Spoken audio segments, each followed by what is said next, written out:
Você está no canal Edilene Aguiar e nós vamos fazer a leitura do livro O Vício de Agradar a Todos, Liberte-se da Necessidade de Aprovação, de Joyce Meyer. Parte 1. Aceitando quem somos. Capítulo 1. Enfrente o medo e encontre a liberdade. O primeiro passo para entender uma necessidade desequilibrada de aprovação é entender o medo. A variedade de medos com os quais as pessoas lidam é interminável, mas um medo significativo que descobri em minha própria vida e que talvez você mesmo esteja enfrentando é o medo de não estar agradando a Deus. Se você foi ferido e machucado por pessoas difíceis ou mesmo impossíveis de se agradar, você pode achar que Deus também é assim, mas Ele não é. Não é tão difícil agradar a Deus quanto pensamos. A fé simplesmente de uma criança agrada a Deus. Além disso, Ele já sabe que não nos comportaremos perfeitamente o tempo todo. Por isso enviou Jesus para pagar pelas nossas falhas e erros. Como mencionei na introdução, eu lutei e sofri com a frustração durante muitos anos tentando agradar a Deus com um comportamento bom ou mesmo perfeito. Ao mesmo tempo, estava sempre com medo de estar falhando. Parece que não importava o que eu fizesse de certo. Sempre via algo que estava fazendo de errado. Eu nunca me sentia boa o bastante, não importava o que fizesse. Sempre me sentia como se precisasse fazer mais. Sentia que Deus estava insatisfeito comigo e, embora esse não fosse um sentimento correto, ele era real para mim porque eu acreditava nele. Eu estava enganada. É possível que você também esteja enganado. Estar enganado significa acreditar em uma mentira. Muitas pessoas estão presas em uma escravidão que as torna infelizes simplesmente porque têm um sistema de convicções erradas. É bem possível que você acredite em alguma coisa de todo o coração e, no entanto, essas coisas não são verdadeiras de forma alguma. Houve um tempo em que eu acreditei que meu futuro seria sempre afetado pelo meu passado, mas então aprendi através da palavra de Deus que aquilo em que eu acreditava não era verdade. Podemos abandonar o que ficou para trás, ser totalmente perdoados por todas as nossas más ações e desfrutar do futuro grandioso que Deus planejou para nós desde antes da fundação do mundo. O que preciso fazer para agradar a Deus? Existem duas coisas principais que creio que precisamos fazer para agradar a Deus. A primeira é ter fé em Jesus e a segunda é desejar agradá-lo de todo o nosso coração. É importante entender que não podemos ter uma coisa sem a outra. A Bíblia diz que sem fé é impossível agradar a Deus, em Hebreus 11:6. E em João 6, do 28 ao 29, lemos sobre algumas pessoas que perguntaram a Jesus. Dirigiram-se, pois, a ele, perguntando: que faremos para realizar as obras de Deus? Respondeu-lhe Jesus: a obra de Deus é esta, que creais naquele que por ele foi enviado. Então, você pode ver que Deus se agrada quando cremos em seu Filho Jesus, e ele não se agrada quando não cremos nele. Podemos fazer muitas obras boas e benevolentes, porém, se não tivermos fé em Jesus, Deus ainda assim não se agradará de nós. Mas se crermos e confiarmos em Deus, entraremos no seu descanso de acordo com Hebreus 4.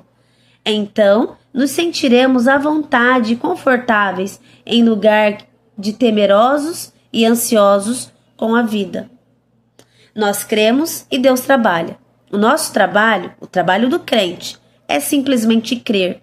Lembre-se, somos aceitos por causa da nossa fé e não das nossas boas obras.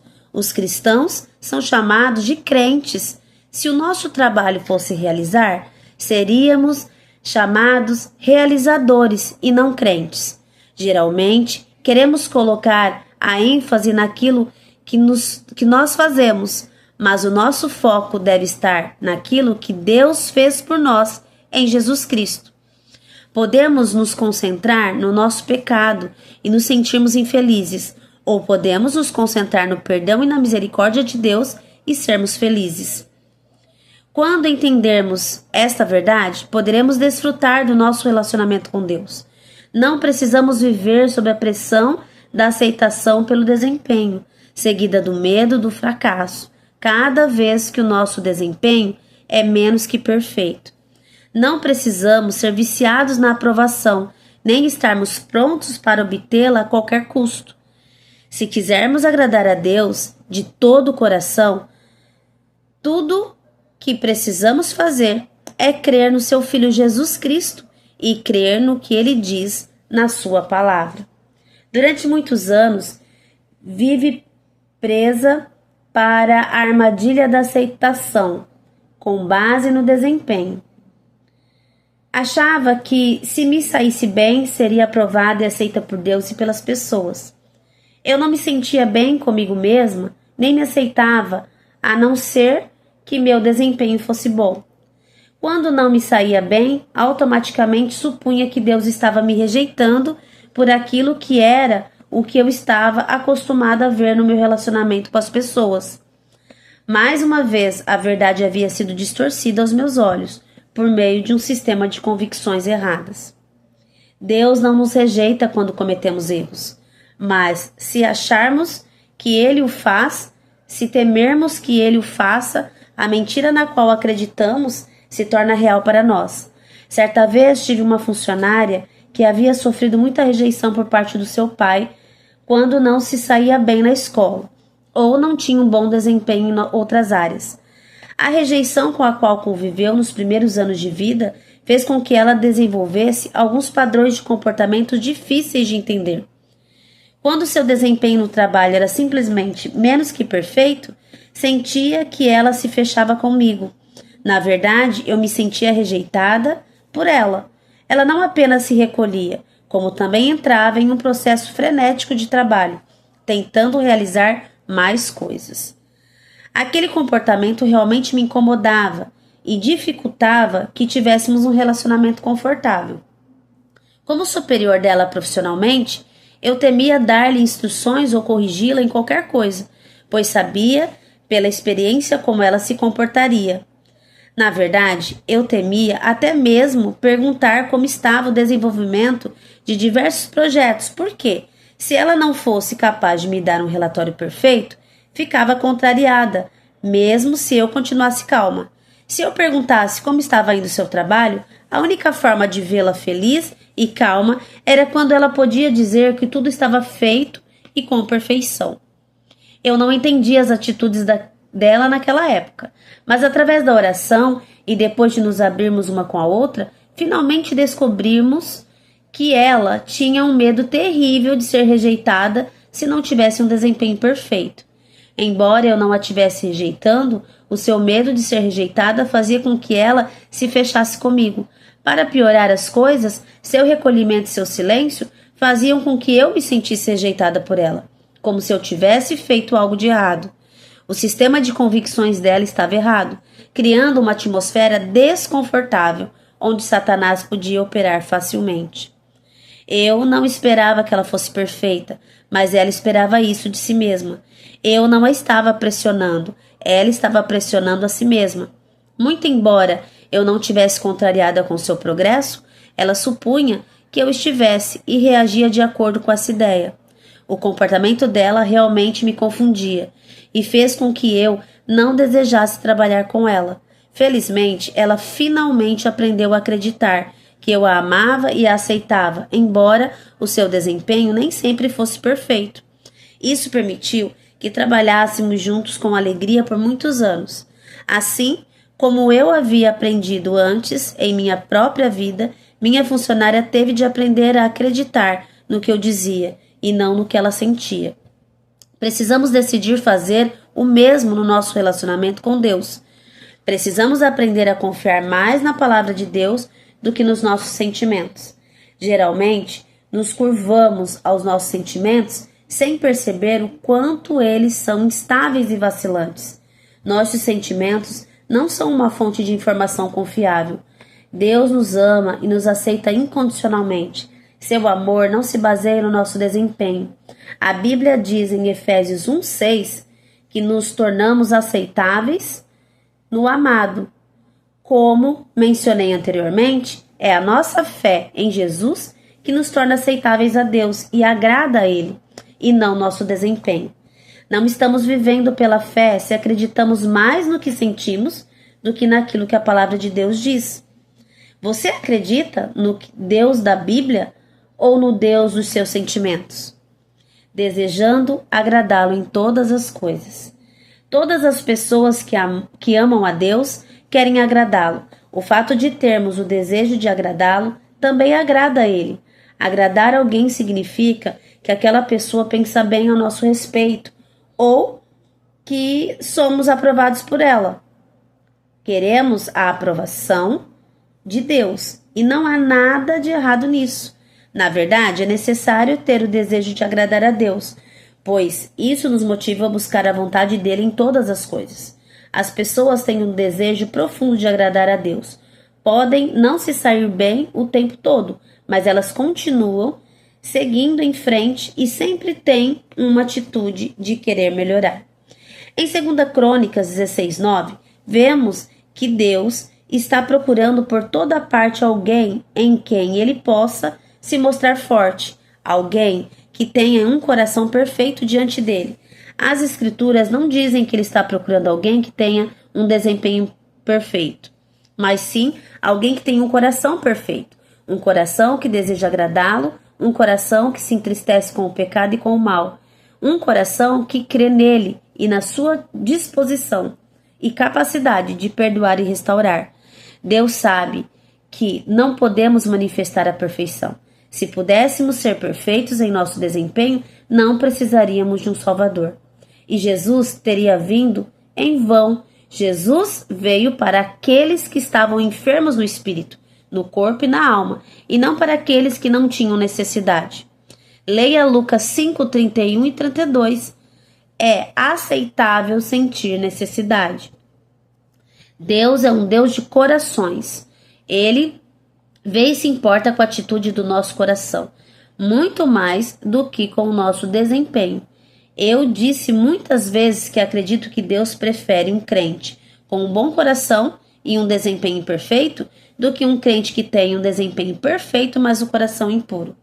Por exemplo, Jesus tinha muito a dizer aos fariseus da sua época.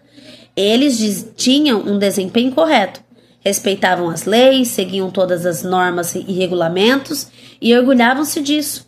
Mas eles também tinham o costume de julgar os outros, não andavam em amor e não demonstravam compaixão. Jesus os chamou de sepulcro caiados, cheios de ossos de homens. Ai de vós, escribas e fariseus hipócritas, porque sois semelhantes aos sepulcros caiados, que por fora se mostram belos, mas interiormente estão cheios de ossos de mortos e de toda imundície. Mateus 23:27. Aqueles fariseus eram pessoas muito religiosas. Eles seguiam todas as regras, mas os seus corações não eram retos. A verdade agrada a Deus. Segundo João 4, versículo 23 e 24, ele está buscando adoradores que o adorem em espírito e em verdade, em realidade. Ele odeia o fingimento. Foi por isso que eu disse anteriormente em duas das coisas mais importantes para Deus são a fé em Jesus e um coração puro que deseja agradá-lo em tudo. Certa vez um homem me disse: não sou mau, sou apenas burro. A descrição que ele fez de si mesmo estava correta. Ele é uma pessoa de quem todos gostam e que deseja agir corretamente. No entanto, parece sempre tomar decisões erradas que lhe acarretam problemas. É difícil alguém permanecer zangado com ele, porque ele realmente não tem a intenção de causar problemas, embora o faça frequentemente. Tenho certeza de que você já conheceu pessoas como o homem que acabo de descrever, pessoas muito frustradas, mas que na verdade você gosta delas. Creio que Deus deve nos ver desse modo algumas vezes. Fazemos coisas que geram problemas nas nossas próprias vidas e depois corremos para Deus pedindo que Ele nos ajude. As boas novas são que Ele realmente nos ajuda uma vez após outra, porque Ele conhece nossa estrutura e se lembra que não passamos de pó. Salmo 103:14. Como seres humanos, olhamos o desempenho dos outros, mas Deus vê o nosso coração. Porém, o Senhor disse a Samuel: não atentes para sua aparência, nem para sua alma, porque o rejeitei. Porque o Senhor não vê como vê o homem. O homem vê o exterior, porém o Senhor vê o coração. 1 Samuel 16:7. Aquilo que temo me sobrevém. Aquilo que temo me sobrevém, e o que receio me acontece. Jó, capítulo 3, versículo 25. Como mencionei anteriormente, o medo é uma emoção terrível, uma emoção que se concretiza. Jó tinha temores com relação aos seus filhos, e finalmente chegou a um ponto em sua vida em que viu seus temores se concretizarem. A Bíblia diz que será feito conosco conforme a nossa fé, em Mateus 9:29. Esse princípio funciona tanto no sentido negativo quanto positivo. Podemos receber algo pelo medo da mesma forma que recebemos pela fé. Certa vez, meu marido e eu contratamos uma pessoa para fazer alguns trabalhos em nossa casa. Ele sempre dizia que tinha medo de disparar o alarme de segurança. Repetimos as instruções diversas vezes, mas podíamos ver que ele ainda não estava seguro. No seu primeiro dia de trabalho, ele ligou o alarme ao sair e tudo parecia estar bem, mas naquela noite tivemos alguns temporais fortes e alguma coisa fez disparar o alarme às 3 da manhã. A polícia ligou e disse que uma porta estava ligeiramente entreaberta, mas que eles a tinham fechado. Foi preciso ligar para o homem que havíamos contratado e pedir a ele que fosse verificar. A notícia de que o alarme havia disparado realmente o inquietou e ele disse: eu tinha medo que isto acontecesse. O medo é simplesmente fé no que Satanás diz. Precisamos nos lembrar que não apenas Deus fala conosco, mas Satanás também. Ele é um mentiroso. João 8:44 diz isso. E quando acreditamos em suas mentiras, somos enganados, abrindo a porta para que ele opere em nossas vidas. Abrimos a porta para que Deus opere, tendo fé em sua palavra. E abrimos a porta para Satanás operar tendo fé na palavra dele. Ele coloca pensamentos que não são verdadeiros em nossa mente, mas que podem se tornar reais se acreditarmos neles. Se tivermos medo de não estar agradando a Deus ou às pessoas, manifestaremos um comportamento que nos tornará realmente desagradáveis. O mesmo princípio funciona com relação à rejeição. Se tivermos medo de ser rejeitados, geralmente nos comportaremos de uma forma que fará com que as pessoas nos rejeitem. Acabamos produzindo aquilo em que cremos. Pelo fato de ser vista como uma figura forte, autoridade, às vezes encontro pessoas que têm medo de mim ou que ficam muito nervosas na minha presença. Eu não faço nada para que elas tenham medo. Elas têm um problema por causa de alguma coisa no passado delas, que as deixou inseguras e medrosas na presença de alguma autoridade. Não gosto quando as pessoas têm medo de mim, assim como no caso da minha funcionária, cujos problemas passados geraram tensão no nosso relacionamento profissional. Isso me deixa desconfortável e pode realmente fazer com que eu não queira estar perto delas. O medo que elas têm de mim gera exatamente aquilo que elas temem. Sei do que estou falando, porque lidei com o mesmo problema do lado oposto. Fui criada em um lar muito desequilibrado, uma casa cheia de violência, abuso e medo. Por ter sido maltratada, desenvolvi o sentimento de que eu era uma pessoa errada e inaceitável. Sentia vergonha de mim mesma, tinha medo de conhecer pessoas novas, porque temia que elas não gostassem de mim. E com certeza, a maioria delas não gostava mesmo. Até mesmo aquelas que se tornaram minhas amigas vieram a me dizer mais tarde que não gostaram de mim quando me conheceram. Eu recebi exatamente aquilo em que acreditava. Deus nos ama. Como filhos de Deus, podemos renovar as nossas mentes por meio do estudo da sua palavra e começar a pensar de forma diferente. Romanos 12, 2. E não vos conformeis com este mundo, mas transformai-vos pela renovação do vosso entendimento, para que experimentei qual seja a boa, agradável, perfeita vontade de Deus. Ao pensar de forma diferente, nos comportaremos de modo diferente, porque onde a mente vai, o homem segue. Provérbios 23, 7. Porque como imaginou na sua alma, assim é. Quando descobri na palavra de Deus que ele realmente se agradava de mim e me aceitava, muito embora eu não agisse com perfeição, isso mudou o meu modo de pensar. Comecei a ter a expectativa de que as pessoas gostassem de mim, e com certeza isso aconteceu.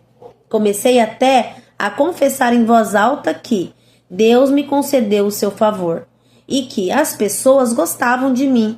Aprendi a dizer o que Deus dizia a meu respeito, em vez de dizer o que o diabo queria que eu acreditasse. Pergunte a si mesmo o que você tem esperado da vida e descobrirá a razão que está por trás de alguma de suas decepções. Deus quer que esperemos decididamente coisas boas e não más. Ele quer que esperemos aceitação como seu dom para nós. Deus nos concederá favor e aprovação se esperarmos receber isso. Satanás nos dará a rejeição e aprovação se for isso que esperamos receber. Viver dentro do favor sobrenatural de Deus é certamente melhor do que tentar ganhar aceitação agradando as pessoas e tendo um desempenho perfeito. Em Mateus 3, 13 a 17, lemos o relato do batismo de Jesus. Quando ele saiu das águas, o Espírito Santo desceu do céu como uma pomba e pousou sobre ele. E uma voz do céu disse: Este é meu filho amado, em quem me comprazo. Depois, em Mateus 17, 5, no Monte da Transfiguração, uma nuvem brilhante cobriu Jesus e seus discípulos, e uma voz saindo da nuvem disse: Este é meu filho amado, em quem me comprazo, e em quem sempre tive prazer. Certo dia, quando estudava, entendi que se Jesus precisou ouvir e receber este encorajamento por 2 vezes, quanto mais precisamos nós ouvir que somos agradáveis a Deus? E o que é mais importante? E se Jesus tivesse rejeitado as palavras do seu Pai? Como isso teria afetado a sua vida e seu ministério?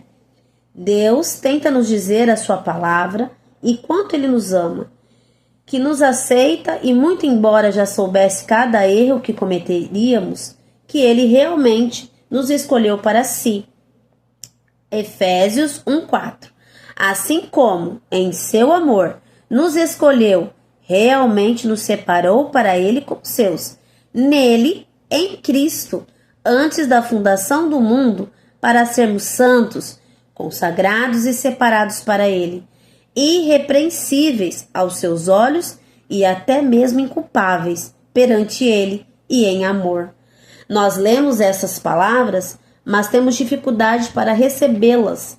Deixamos que nossos sentimentos roubem a bênção da aceitação e da aprovação de Deus. Deixamos que a opinião das pessoas determine o nosso valor em vez de confiarmos na palavra de Deus. Quero encorajá-la a dizer em voz alta várias vezes ao dia: Deus me ama incondicionalmente e Ele tem prazer em mim. Deus me ama incondicionalmente e Ele tem prazer em mim.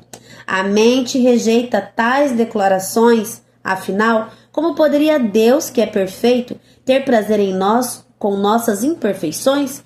A resposta é simples. Deus separa quem somos daquilo que fazemos. Meus filhos são meios. Eles nem sempre agem corretamente, mas nunca deixam de ser meios. Nunca deixam de ser meus filhos. Saber que eles têm um coração justo é o suficiente para mim. Eles cometem erros, mas desde que os admitam e mantenham seus corações justos, estou sempre disposta a trabalhar com eles. Deus sente o mesmo ao nosso respeito. Como crentes em Jesus Cristo, somos filhos de Deus. Talvez nem sempre nossas atitudes sejam as que Ele deseja, mas nunca deixamos de ser seus filhos. Você não é surpresa para Deus. Agimos como se Deus ficasse chocado ao descobrir que cometemos erros. Ele não está no céu esfregando as mãos e dizendo: "Ah, não, eu não tinha ideia que você agiria assim quando o escolhi." Deus tem uma grande borracha e Ele a usa para manter nossa ficha limpa e clara. Ele conhece o fim desde o começo de todas as coisas. Isaías 46:10. Ele já sabe quais são os nossos pensamentos e cada palavra da nossa boca que ainda não foi pronunciada. Ele está familiarizado com todos os nossos caminhos. Diz isso em Salmos 139, 1-4. Mesmo com todo o seu conhecimento prévio das nossas fraquezas e dos erros que cometeríamos, Ele ainda assim nos escolheu intencionalmente e nos trouxe a um relacionamento com Ele através de Cristo. Se jamais cometermos erros, então provavelmente não tomaremos decisões. E Scott Fitzgerald disse: "Nunca confunda um erro isolado com um erro definitivo. Os nossos erros têm valor. Podem aprender com ele." Gosto do que o autor e conferencista John Maxwell tem a dizer sobre eles. Ele disse que os erros são mensagens que nos transmitem uma informação sobre a vida, interrupções que deveriam nos fazer refletir e pensar, que avisos que nos direcionam para o caminho certo, testes que nos empurram na direção de uma maturidade maior, toques que nos despertam para nos manter mentalmente ligados, chaves que podemos usar para descansar à próxima porta da oportunidade, explorações que nos permitem atravessar lugares onde nunca estivemos antes, declarações sobre o nosso progresso e desenvolvimento. Lembro-me de uma piada que li e ouvi muitas vezes ao longo dos anos. Um conferencista famoso deu início ao seu seminário levantando uma nota de $50. Em uma sala com 200 pessoas, ele perguntou: "Quem quer esta nota de $50?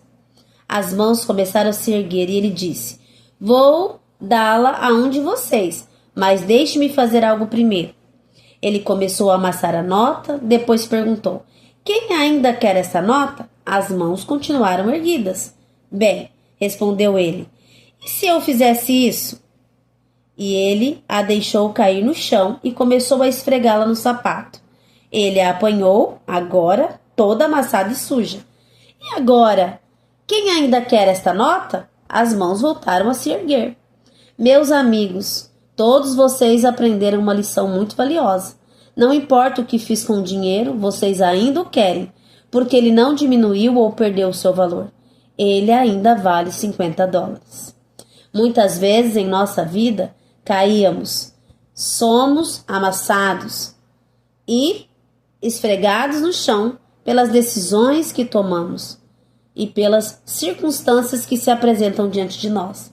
Sentimos-nos como se não tivéssemos nenhum valor, mas independente do que tenha acontecido ou do que venha a acontecer, jamais perderemos o nosso valor aos olhos de Deus. Sujos ou limpos, amassados ou bem dobrados, ainda somos muito caros para Ele. O nosso desejo de aprovação só pode ser realmente alcançado quando recebemos a aceitação e aprovação de Deus. O Senhor disse a Jeremias que antes que ele o formasse no ventre de sua mãe, ele o conhecia e o aprovava como seu instrumento escolhido. Em Jeremias 1:5. Quando Deus diz que nos conhece, ele quer dizer que realmente nos conhece. Ele é um tipo de conhecimento que não deixa nada de fora. É espantoso para mim o fato de Deus ter me escolhido. Não creio que eu me escolheria, Mas dentro da caixa de ferramentas de Deus há algumas coisas interessantes. Ele trabalha com aquilo que o mundo rejeitaria como coisa inútil e jogaria fora como lixo. 1 Coríntios capítulo 1, 27 e 28 diz assim: Deus escolheu, selecionou deliberadamente as coisas loucas do mundo para envergonhar os sábios, e escolheu as coisas fracas do mundo para envergonhar os fortes. E Deus escolheu, selecionou deliberadamente as coisas humildes do mundo e as desprezadas, e aquelas que não são, para reduzir a nada as que são. Sim, Deus escolhe e usa o que o mundo rejeitaria e jogaria fora. Jeremias era perfeito? De maneira alguma. Deus teve de corrigi-lo por causa do seu medo, principalmente o medo das pessoas. Jeremias tinha medo de ser rejeitado e reprovado. Deus o corrigiu por falar negativamente e o encorajou a seguir em frente e não desistir. Deus realmente disse a Jeremias para não olhar para o rosto das pessoas. Prestamos atenção demais à forma como as pessoas reagem a nós. Em geral, observamos o seu rosto para ver se elas aprovam ou reprovam o que estamos vestindo, nosso cabelo, nosso desempenho, etc. Sim, Jeremias tinha problemas assim como nós. Quando Deus viu Jeremias, ele não viu perfeição, mas obviamente viu alguém com o coração reto que acreditava nele. Ele viu os dois ingredientes principais para agradar a Deus. Primeiro, fé em Jesus, e segundo, um desejo profundo de agradar-lhe. Embora Jeremias não fosse perfeito, ele se submeteu ao chamado de Deus para a sua vida. Jeremias, apesar das críticas, da falta de popularidade e dos ataques que sofria, entregou fielmente a mensagem de Deus à nação de Judá. Elias foi outro grande profeta. Deus usou-o poderosamente e sua fama espalhou-se, porém, ele também tinha imperfeições. Ele teve períodos de medo, depressão, autocomiseração e a vontade de desistir. Em 1 Reis 19, 3 e 4, podemos ver isso. Tiago escreveu enquanto encorajava a igreja a orar e crer em suas orações seriam respondidas. Elias era um homem semelhante a nós, sujeito aos mesmos sentimentos, como afeições e uma constituição como a nossa, e orou com instância para que não chovesse sobre a terra, e por 3 anos e meio não choveu. E então orou de novo, e o céu deu chuva, e a terra fez germinar seus frutos. Em Tiago 5, 17 e 18.